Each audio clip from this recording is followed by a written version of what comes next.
Hello, everybody, and welcome back to another episode of Fast Master English. My name is Brian, and today I'd like to teach you about a very important aspect of spoken English.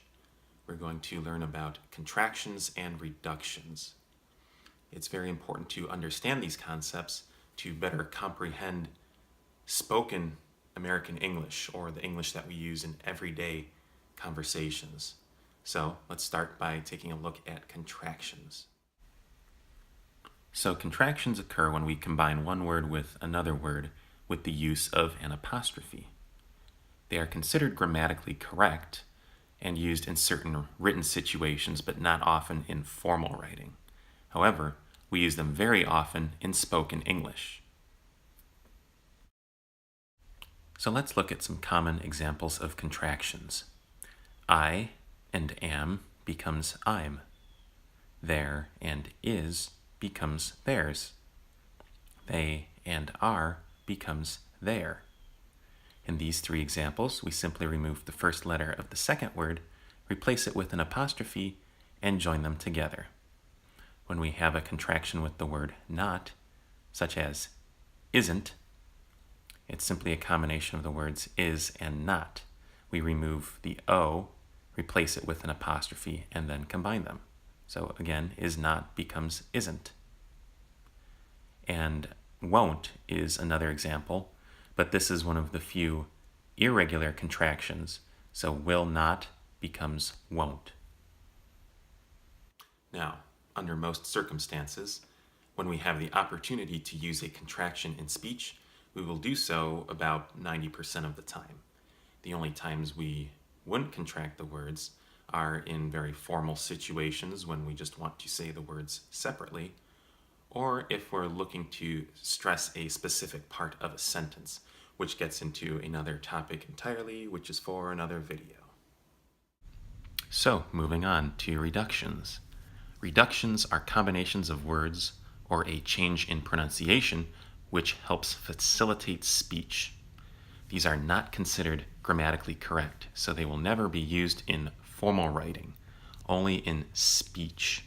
However, again, they are very common in everyday speech, and these reductions result naturally from the language being spoken over a long period of time. So let's look at some common examples of combined word reductions. When we use the words going and to followed by a verb, we often reduce it into gonna. The words got and to often becomes gotta. Let and me becomes lemmy. Did you or do you often becomes something like do you, or even something like ju. And then the combination of what, do, and you becomes this lovely word right here, what'ya. Here we have some common examples of reductions that result from changes in pronunciation. The word to, to, often becomes ta, or simply a t sound. For often gets reduced to fur. The word of often loses its F sound and becomes a. Your often gets reduced to your. Our into are.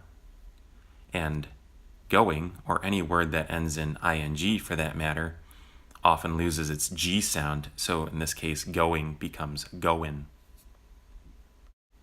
Okay, so we've looked at some individual examples of reductions and contractions, but they don't really mean a whole lot until we see them in use in an actual sentence. So let's look at some examples. I am going to often gets reduced to I'm gonna. So we can say, I'm gonna go to the store. I'm gonna go to the park. I'm gonna do this. I'm gonna do that. I am walking to the park would sound more like I'm walking to the park. I'm walking to the park. So the I and am gets contracted, the G falls off of walking, and the word to gets reduced into this t, or this t sound. Let's look at a few more phrases. Do you want to becomes do you wanna, or do you wanna?